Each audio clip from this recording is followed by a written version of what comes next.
Polarity reinforcement is part of the jargon of motivational maths, which we use to describe a phenomenon when the motivators are doubly powerful.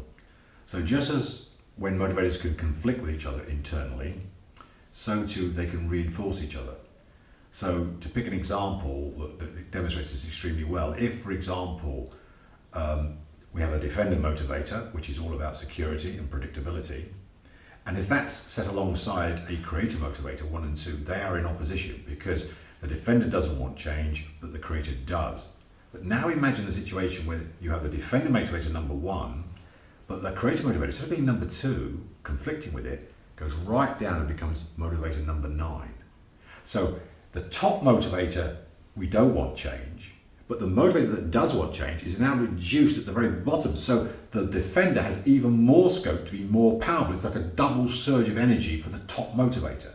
So a polarity reinforcement is actually giving the dominant motivator or motivators an extra kick.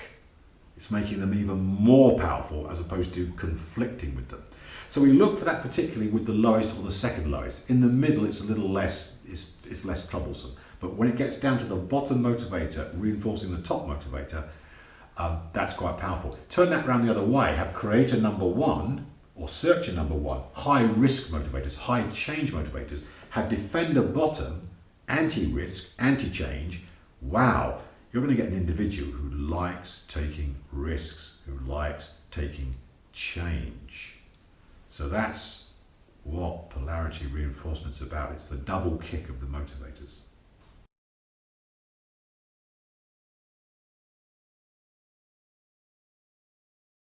It works in exactly the same way with teams. In fact, teams, we need to understand, are really individuals multiplied. The effects, therefore, are multiplied.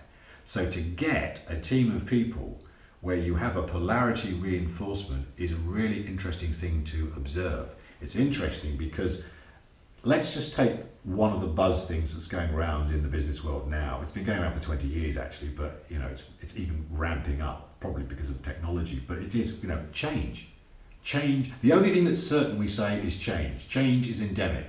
So management is trying all the time to get staff to change their practices, to change their efficiency, to change this, to change that. So what typically you'd want in a profile is maybe a team of people who've got a high change profile. Sounds good, doesn't it?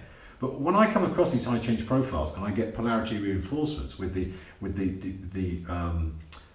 security motivators at the bottom, you've got to ask yourself, is there too much change? Is there too much risk? Is this team doing due diligence? So whatever the combination is, and then vice versa, if it's actually security and not change, well, that's an issue, because what kind of profession are they in that doesn't actually have change built into it? And if they've got a polarity reinforcement with all the creative motivators, the change motivators at the bottom, then they are going to be one hell of a group of people to shift. That is going to be, doubly difficult to make any changes stick. So it's telling you as the consultant coach a lot of information about the risk on the one hand and the difficulty on the other about where we are with the team. Then multiply that to organisational level and wow, you've hit the jackpot. You've got a real challenge in front of you, but also a great opportunity. It's wonderful.